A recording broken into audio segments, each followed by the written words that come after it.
ವಾಕ್ಯದಲ್ಲಿ ನಮಗೆ ಹೇಗೆ ಆ ದೇವರನ್ನು ಆರಾಧಿಸಬೇಕೆಂಬುದಾಗಿ ಇವತ್ತು ದೇವರ ವಾಕ್ಯವು ಇವತ್ತು ನಮ್ಮನ್ನು ಹೇಳಲ್ಪಡುತ್ತದೆ. ಅನೇಕ ಸಾರಿ ನಾವು ಓದಲ್ಪಟ್ಟಂತ ಕೇಳಿದಂಥ ಅಕ್ಷರ ಭಾಗಗಳೇ ಇದಾಗಲ್ಪಟ್ಟಿದೆ.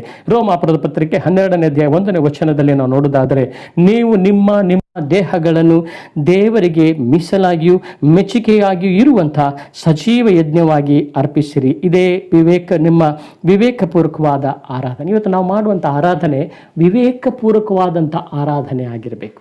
ಇವತ್ತು ದೇವರಿಗೆ ಮೆಚ್ಚುಗೆಯಾದಂಥ ಆರಾಧನೆ ವಿವೇಕವುಳ್ಳದ ಆರಾಧನೆ ಆಗಿರಬೇಕು. ಈ ಆರಾಧನೆ ಮಾಡಬೇಕಾದರೆ ನಮ್ಮ ದೇಹಗಳನ್ನೇ ದೇವರಿಗೆ ಯಜ್ಞವಾಗಿ ನಾವು ಸಮರ್ಪಿಸಬೇಕು. ನಮ್ಮ ಕಣ್ಣುಗಳು, ನಮ್ಮ ತುಟಿಗಳು, ನಮ್ಮ ಮನಸ್ಸುಗಳು, ನಮ್ಮ ಕೈಗಳು, ಇವತ್ತು ನಮ್ಮ ಕಾಲುಗಳು, ಇವತ್ತು ನಮ್ಮ ಎಲ್ಲ ಇಂದ್ರಿಯಗಳನ್ನು ಇವತ್ತು ಸಂಪೂರ್ಣವಾಗಿ ಯಜ್ಞವೇದಿಯ ಮೇಲೆ ಇವತ್ತು ಯಜ್ಞವನ್ನು ಅರ್ಪಿಸುವಾಗ ಕುರಿಯನ್ನು ಯಾವ ರೀತಿಯಾಗಿ ಕೈಕಾಲುಗಳನ್ನು ಕಟ್ಟಿ ಯಜ್ಞದ ಬೆಂಕಿಯ ಮೇಲೆ ಆತನು ಹೇಗೆ ಸಮರ್ಪಿಸಲ್ಪಡುತ್ತಾರೋ ಹಾಗೆಯೇ ಇವತ್ತು ನಮ್ಮ ಜೀವಿತವನ್ನು ದೇವರಿಗೆ ಸಂಪೂರ್ಣವಾಗಿ ಅರ್ಪಿಸಿ ನಾವು ತಂದೆಯಾಗಿರುವಂಥ ದೇವರನ್ನು ಆರಾಧಿಸುವಂಥ ವಿವೇಕ, ಆ ಜ್ಞಾನ ಇವತ್ತು ನಿನ್ನ ಹೃದಯಗಳಲ್ಲಿ ಇದ್ದುಕೊಂಡು ದೇವರನ್ನು ನಾವು ಆರಾಧಿಸುವೆ. ಆ ವಿವೇಕಪೂರ್ವಕವಾಗಿರುವ, ವಿವೇಕದಿಂದಲೇ ತುಂಬಲ್ಪಟ್ಟಿರುವ ನನ್ನ ದೇವರಿಗೆ ಇವತ್ತು ನಾನು ಮಾಡುವ ಆರಾಧನೆ ಇವತ್ತು ಮೆಚ್ಚುಗೆ ಆಗ್ತದೋ, ಇವತ್ತು ಅದು ದೇವರಿಗೆ ಘಮಘಮಿಸುತ್ತದೋ, ಅದು ಪರಿಮಳಿಸುತ್ತದೋ. ಇವತ್ತು ನನ್ನ ಈ ಶರೀರದ ನಿಮಿತ್ತವಾಗಿ, ಈ ಶರೀರದ ಒಳಗೆ ನನ್ನ ಆತ್ಮ ಇದೆ, ಆತ್ಮದ ನಿಮಿತ್ತವಾಗಿ, ನಮ್ಮ ಇಂದ್ರಿಯಗಳ ನಿಮಿತ್ತವಾಗಿ ನನ್ನ ತಂದೆ ದೇವರನ್ನು ಆರಾಧಿಸ್ತಾ ಇದ್ದೇನೆ. ಆ ಆರಾಧನೆ ದೇವರಿಗೆ ಮೆಚ್ಚುಗೆ ಆದ ರೀತಿಯಲ್ಲಿ ಇದೆಯೋ? ವಿವೇಕಪೂರ್ವಕವಾದಂಥ ಆರಾಧನೆ ಇವತ್ತು ನಿನ್ನ ಆರಾಧನೆ ಆಗಿರಬೇಕು. ದೇವರಿಗೆ ಸ್ತೋತ್ರ.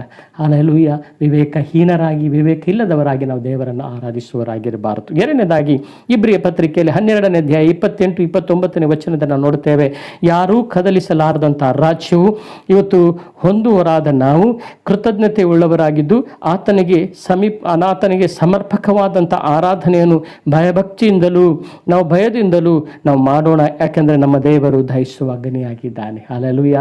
ನಾವು ಆರಾಧಿಸುವ ದೇವರು ದಹಿಸುವ ಅಗ್ನಿಯಾಗಿದ್ದಾನೆ. ಆದ್ದರಿಂದ ಯಾರು ಕದಲಿಸಲಾಗದಂಥ ಒಂದು ರಾಜ್ಯವನ್ನು ನಾವುಗಳು ಹೊಂದುವುದಕ್ಕೆ ಯೋಗ್ಯರಾಗಿದ್ದೇವೆ.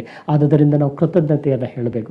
ಯಾರು ಕದಲಿಸಲಾಗದಂಥ, ಯಾರು ನಮ್ಮಿಂದ ಕಸಿದುಕೊಳ್ಳಲಾಗದಂಥ ಒಂದು ಅದ್ಭುತವಾದಂಥ ಮಹಿಮೆಯುಳ್ಳ ಆ ಪರಲೋಕ ರಾಜ್ಯಕ್ಕೆ ಬಾಧ್ಯಸ್ಥರನ್ನಾಗಿ ದೇವರು ನಮಗೆ ಮಾಡಿದ್ದಾನೆ. ಆ ಪರಲೋಕ ರಾಜ್ಯಸ್ಥ ಭಾಗ್ಯವನ್ನು ಇವತ್ತು ನಮ್ಮಿಂದ ಯಾರು ಕಸಗೊಳ್ಳಲಿಕ್ಕೆ ಆಗದಂಥ ಬಾಧ್ಯಸ್ಥರಾಗಿರುವಂಥ ನಾವು ಆ ಭಾಗ್ಯವನ್ನು ಪಡೆದುಕೊಂಡವರಾಗಿರುವುದರಿಂದ ದೇವರಿಗೆ ಕೃತಜ್ಞತೆ ಉಳ್ಳವರಾಗಿದ್ದುಕೊಂಡು ದೇವರಿಗೆ ಸಮರ್ಪಕವಾಗಿರುವಂಥ ಆರಾಧನೆಯನ್ನು ನಾವು ಮಾಡುವವರಾಗಿರೋಣ. ದೇವರಿಗೆ ಸ್ತೋತ್ರ. ಈ ಆರಾಧನೆ ಭಯದಿಂದಲೂ ಭಕ್ತಿಯಿಂದಲೂ ಇದನ್ನು ದೇವರಿಗೆ ಸಮರ್ಪಕವಾದ ಆರಾಧನೆ ಮಾಡೋಣ. ನಾವು ಸಮರ್ಪಿಸುವಂಥ ಆರಾಧನೆ ದೇವರಿಗೆ ಸಮರ್ಪಿಸಲ್ಪಡುತ್ತಾ ಇದೆಯೋ? ಇವತ್ತು ನಾನು ಹಾಡುವಂತಹ ಹಾಡು ಇವತ್ತು ದೇವರಿಗೆ ಸಮರ್ಪಕವಾಗಲ್ಪಡ್ತಾ ಇದೆಯಾ? ಇವತ್ತು ನಾವು ತುಟಿಗಳಿಂದ ಹೇಳಲ್ಪಡುವಂಥ ಸ್ತುತಿಯು ದೇವರಿಗೆ ಸಮರ್ಪಕವಾಗಲ್ಪಡ್ತಾ ಇದೆಯಾ? ನಮ್ಮ ಬಾಯಿ, ಹೃದಯ, ಮನಸ್ಸುಗಳಿಂದ ಮಾಡುವಂಥ ಪ್ರಾರ್ಥನೆ ಅದು ದೇವರಿಗೆ ಸಮರ್ಪಕವಾಗಲ್ಪಡ್ತಾ ಇದೆಯಾ? ಇವತ್ತು ನಾವು ಮಾಡುವಂಥ ನಮ್ಮ ಕೈಗಳನ್ನು ಇಟ್ಟುಕೊಂಡು ನಾವು ಆಡುತ್ತಿರುವಂಥ ದೇವರ ಆರಾಧನೆ ದೇವರಿಗೆ ಸಮರ್ಪಕವಾಗಲ್ಪಡ್ತಾ ಇದೆಯಾ ಎಂಬುದನ್ನು ನಾವು ಗಮನವಿಟ್ಟು ನಾವು ದೇವರನ್ನು ಆರಾಧಿಸೋಣ. ಹಲ್ಲೆಲೂಯಾ. ಸಮರ್ಪಕವಾಗಿರುವಂಥ ಆರಾಧನೆ ದೇವರಿಗೆ ಇವತ್ತು ಸಂತೋಷವನ್ನು ಕೊಡ್ತದೆ. ಅಂಥ ಆರಾಧನೆ ಮಾಡೋದಕ್ಕಾಗಿ ನಾವುಗಳು ಕರ್ತನಲ್ಲಿ ನಾವು ಸಿದ್ಧರಾಗಿರೋಣ. ಸಮರ್ಪಕವಾಗಿ ದೇವರಿಗೆ ಸಮರ್ಪಕವಾದಂಥ ಆರಾಧನೆ ಇವತ್ತು ನಮ್ಮ ಜೀವಿತದಲ್ಲಿ ಇಲ್ಲದೆ ಹೋದರೆ ದೇವರು ನಮ್ಮ ಜೀವಿತದಲ್ಲಿ ದಹಿಸುವ ಅಗ್ನಿಯಾಗಿರುವ ದೇವರೆಂಬುದಾಗಿ ನಾವು ಭಯಬಳ್ಳುವರಾಗಿ ತಿಳಿದುಕೊಳ್ಳಬೇಕು. ಹಲ್ಲೆಲೂಯಾ.